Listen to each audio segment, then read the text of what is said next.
దారి గుర్తుగా నిర్ణయించలేకపోతున్నాను. ఈ చితిలోని కాష్టమును నేను ఇప్పుడు దీపముగా ఉపయోగిస్తాను.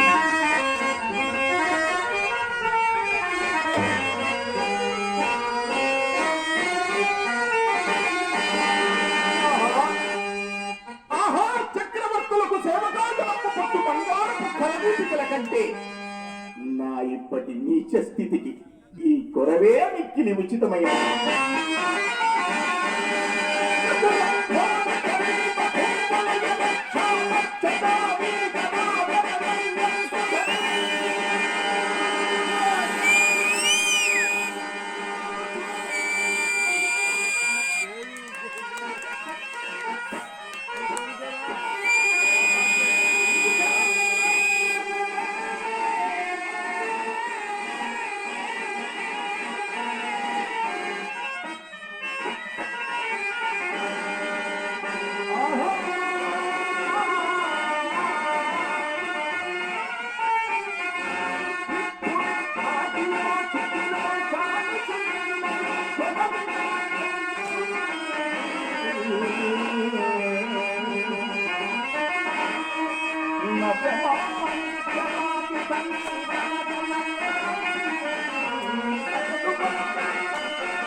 అప్పుడే ఆరిపోయినది.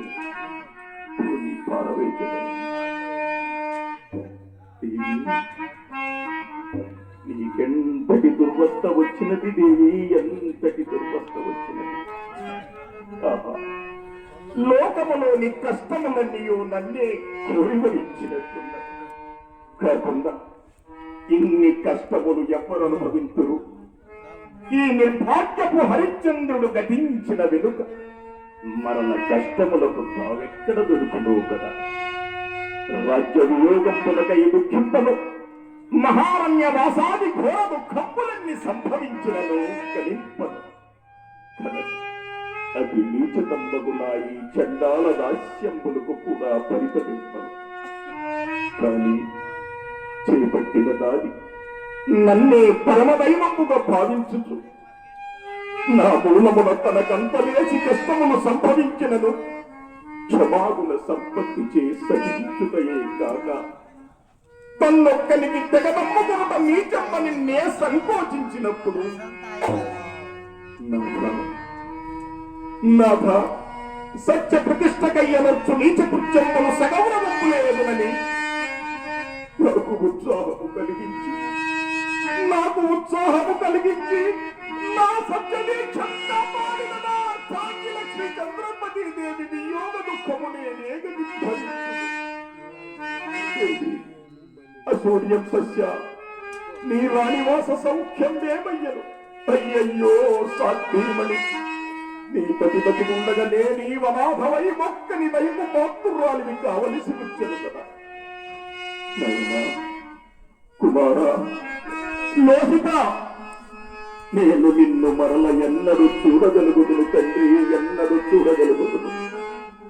సదాసీ జనముల చేతుల నుండి అడుగుడు పెట్ట నీ కలుగుల దారాటముల పెంచిన నిన్నింటి నిష్ఠురమమ్మను దాస్యములకు ఒప్పగించింది కదా. గడచిన విప్పత్తులొక్కటొక్కటిగా తలంపులకు వచ్చి తలంపులకు వచ్చి నా ధైర్యమును మరింత మాపుతున్నది. నాకై కదా రారాజు కొట్టయకు ఇల్లాలు దిక్కుమాలి పొలు గొప్పల చాకిరి గట్టి అయ్యాడుట. నీవు నిక్కముగా కిరాకులకు జన్మించవలసిన వాడు. వైపరీత్యము జరిగినది, ఎప్పటికైనా శుభములు రాకపోవునా అన్న ధైర్యము కూడా అంతరించిపోయినది. బ్రతికి ఉన్నంత వరకు దేవిగా దాస్య దుఃఖములు, నాకు కాటి కాపరి ఉద్యోగములు అవశ్యానుభోక్తవ్యములే కదా. నాకై దేవి ఏమని రోధిస్తున్నదో ఎంతని చింతించుతున్నదో